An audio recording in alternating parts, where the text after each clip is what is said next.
Hello, everybody. It's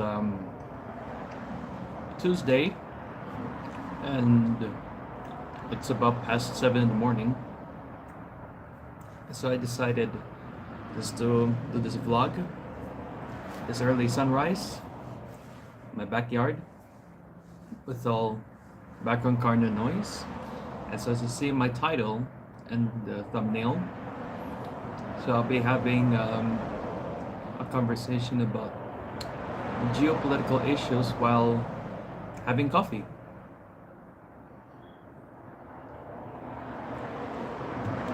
So as you see recently, during throughout March,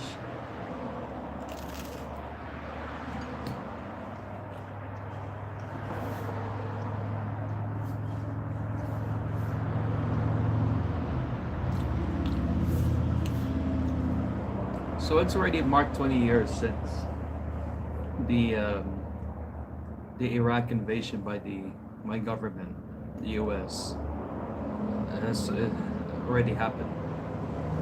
And of course, if you're someone who's a pacifist and anti-war, of course, you should be condemning this kind of, invasion.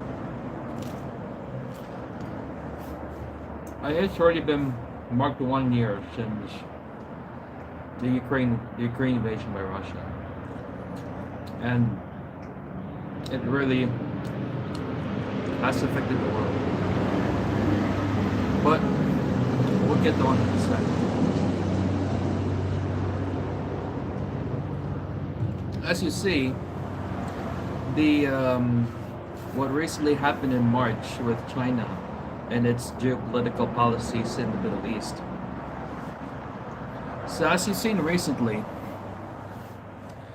the China gathered the Saudi Arabia and Iran for a peace treaty after a deadly proxy war in Yemen.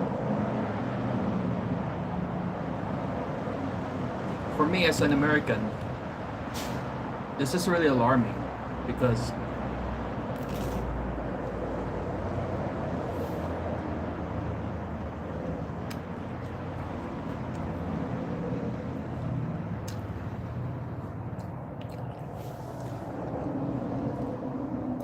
it's like we have neglected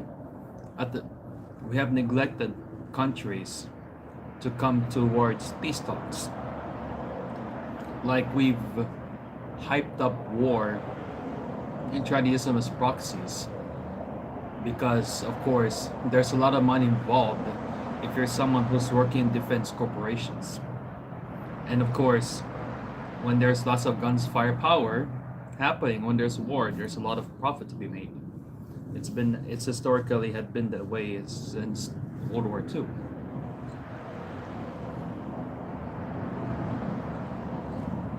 I think it's the fault that the um, the lobbyists in these defense companies have sabotaged and lobbied officials in Washington in order to keep continuing war in these Middle Eastern countries or West Asia. And because our economy is sort of war independent, while China's economy is sort of like business trade minded, which is why it's sad to see that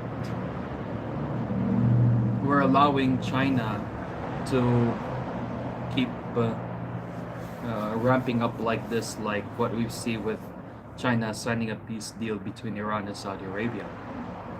And now it seems to be that Saudi Arabia will likely to be trading with China permanently and kicking out its diplomatic friendship with the US.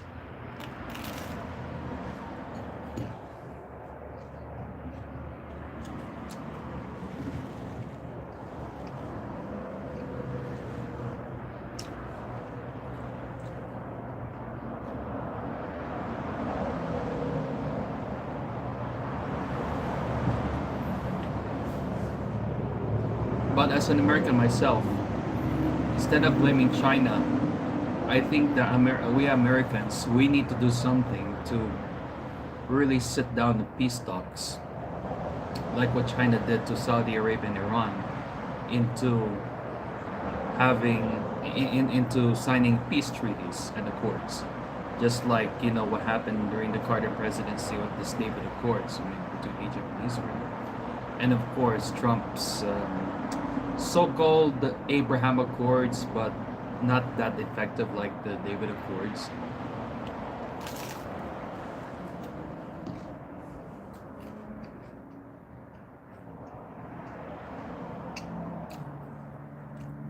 So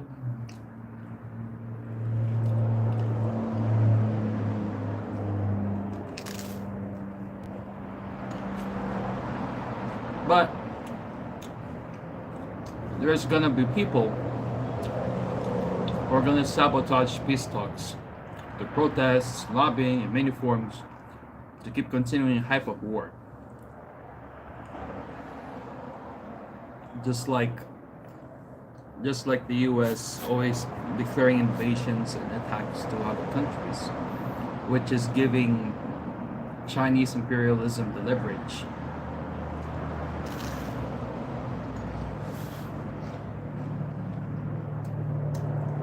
The problem with the anti-China rhetoric from Republicans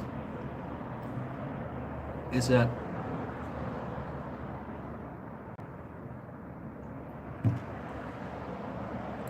they're tough on China's stance. It's like they want to keep ramping up war or hype up war as like a way to unify divided Americans, which is what we're seeing right now in Ukraine, which I'll get into a bit.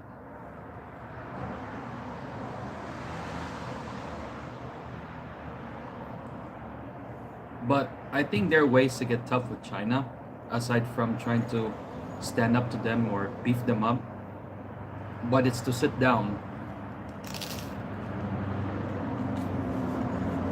and have peaceful negotiations. Of course, there's both sides to this. The pro-China camp, which always accuses the US a lot in trying to, ramp up war or sabotage peace talks.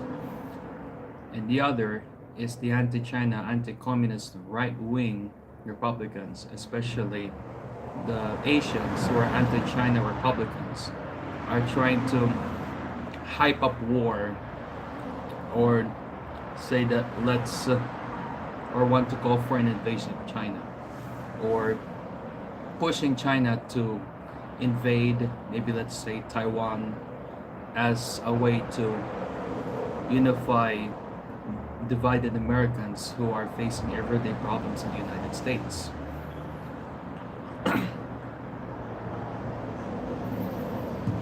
But I think for me it's a good thing that we are just preparing other countries in Asia to, just in case if China invades. But that doesn't mean that this is all just about it's about preserving US hegemony or leading the way to Chinese hegemony, but it's for people for right to defense and self-determination.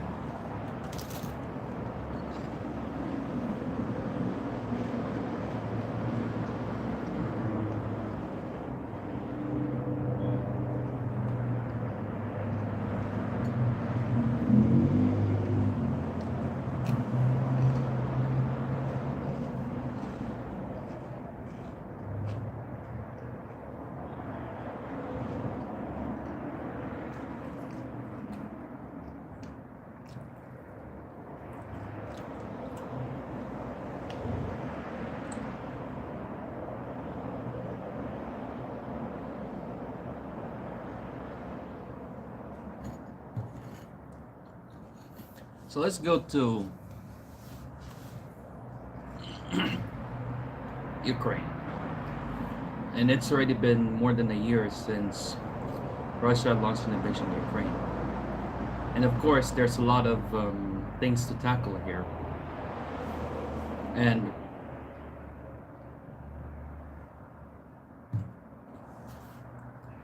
there calls for President Putin to be held accountable in the International Criminal Court. And I do agree. If he ever gets extradited to the ICC, go ahead. Good luck. And he really should be tried because he really launched this invasion. And the invasion of Crimea in 2014, which is already 9 years ago.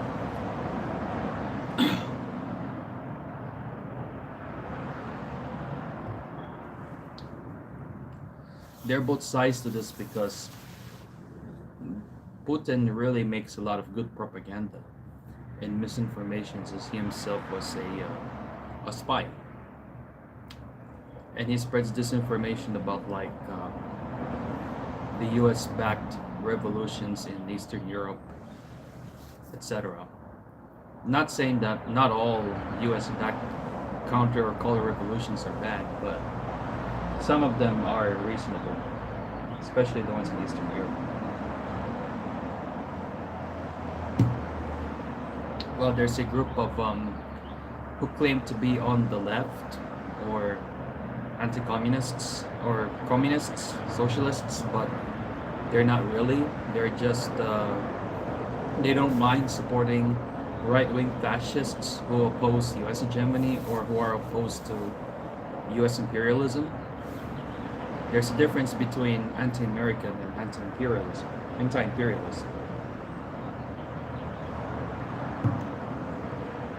If you condemn any invasion conducted by either the US or Russia, or you are in right for self-determination of countries who are subjugated and colonized, let's say by countries like Russia or Britain or even the US, you are anti-imperialist. But if you're silent or if you're justifying the Russia's invasion of Ukraine or Russia's invasion of Georgia, or trying to twist the story of how the US ramped up Russia to hype up aggression towards its neighbors, you are anti-American. You are not anti-imperialist. And here's another thing. As much as I would say that the officials and the media are trying to use the war in Ukraine as a way to unify everyday divided Americans, to draw attention away from issues like extrajudicial killings by police officers towards innocent unarmed civilians, the everyday evictions and housing problems, the problems of healthcare that we need to fix, the money that we need to fix this rugged infrastructure all throughout U.S. cities, and yet we want to yet we have to draw attention away from those because we need to unify together against Ukraine, which is, I think, BS. And some of the money there, that all the massive weapons being sent to Ukraine, I do agree that need to be used to fix the bridges, extend train tracks for passenger trains, etc. And here's what I find amazing: the most anti-war far left, who claim to be in the far left but are just really anti-American and do not bother supporting right-wing regimes who oppose American hegemony, and the very, very most conservative fascist far right are supposedly deadlocked enemies. And I'm just surprised that these are supposed to be deadlocked enemies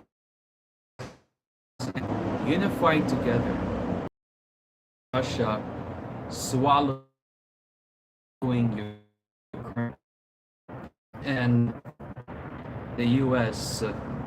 calling the U.S. to stop sending its arms. And it's very interesting how they don't see whenever it's Russia sending arms to, let's say example, to other countries, like in Syria, where they've been sending weapons to the dictator Assad. And these, and pretty much of the far left and the far right are all of a sudden the countries, and the U.S. condemns it.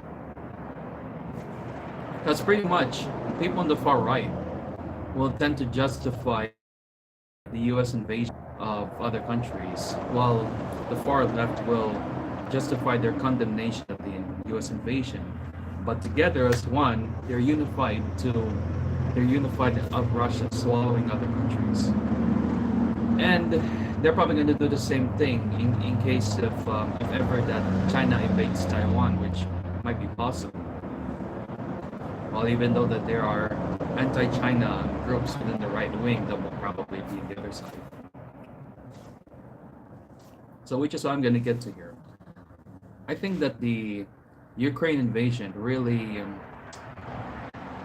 woke up to the world's problems, because almost 75%, I'm not sure, but almost all countries within the global south were either neutral or they were pro-Russia during the Ukraine conflict. And this has to show you that how Western Europe and North America had pretty much been ignoring these countries, exploiting these countries for their own benefit.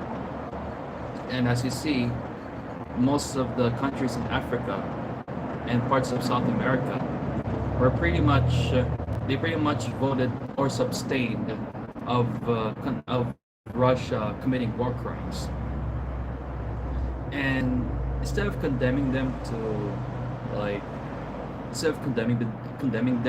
I think there's a bigger picture, or a big understanding towards this. They kind of see this as like another move of preserving American hegemony, or preserving American imperialism, or preserving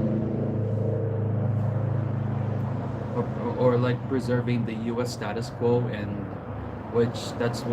the U.S. has a long history of attacking these countries, and this is why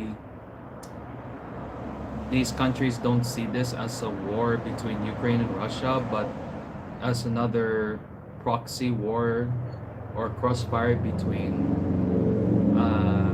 the North Atlantic Treaty Organization and, of course, Russia. So I think it's just a good thing that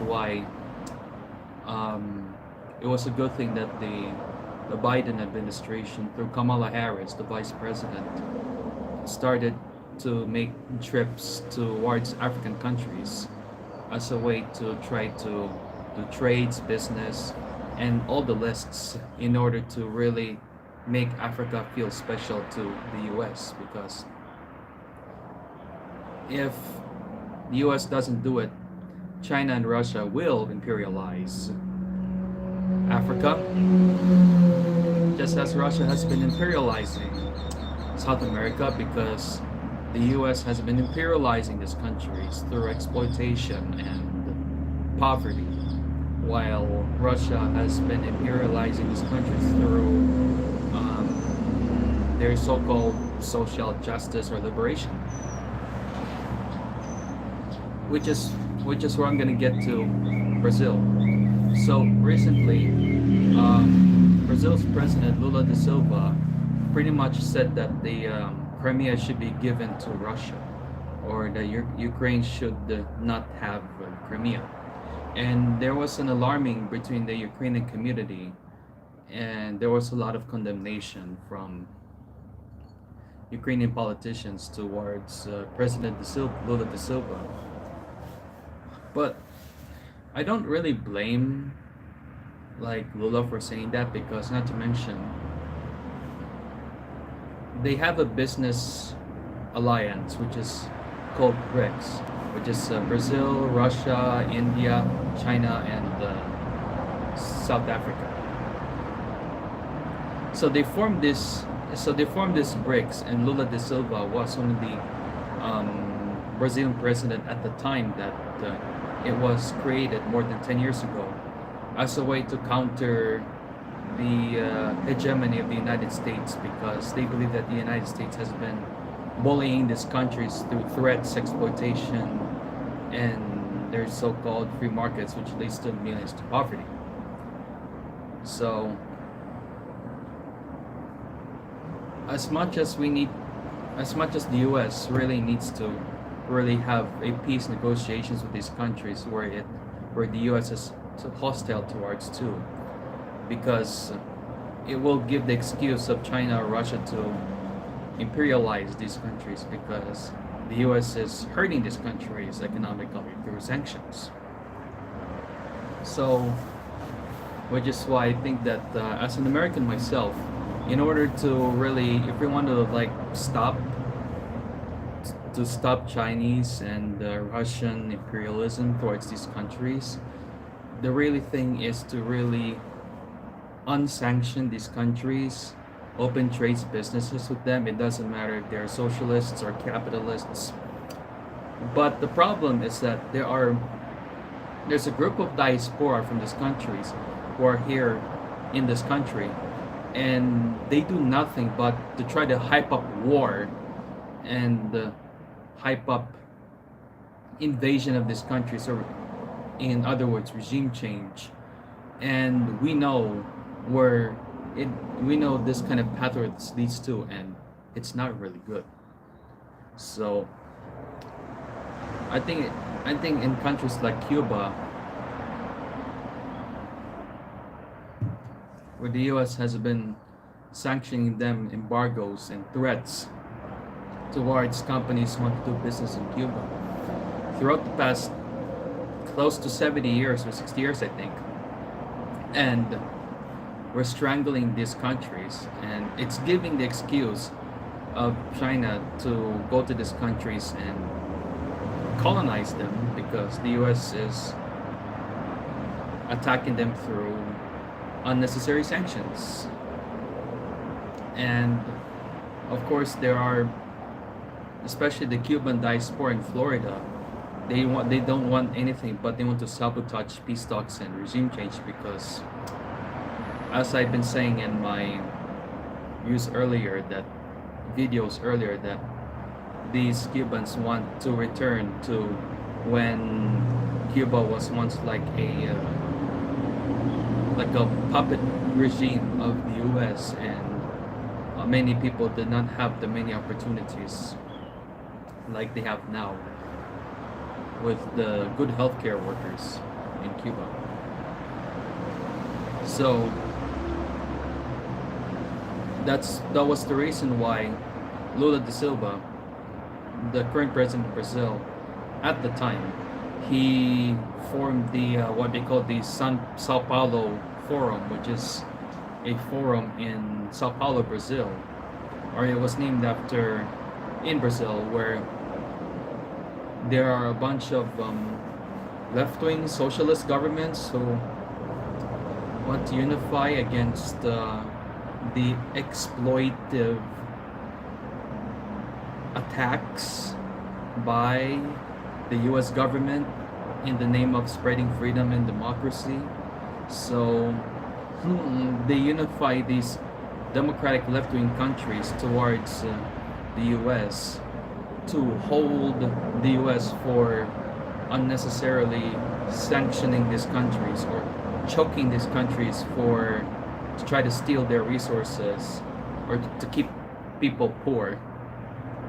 And that's why you have many of these Latin American diaspora who are immigrating every day to the US because of the economic stranglehold that these countries have been choked by the US, and they go and move to or migrate to these countries where who destroyed their countries in the first place. So that's why you can't really blame China of trying to imperialize other countries, because it's kind of like a direct response of China of the US choking these countries for resources. And you can't blame this less developed countries in the south who are siding with Russia in the Ukraine conflict because of Russia's long history when it was still Soviet Union, when they liberated these countries from the colonization of Britain, France, the US. So that's my conversation this morning, and I'll see you in my next live stream video.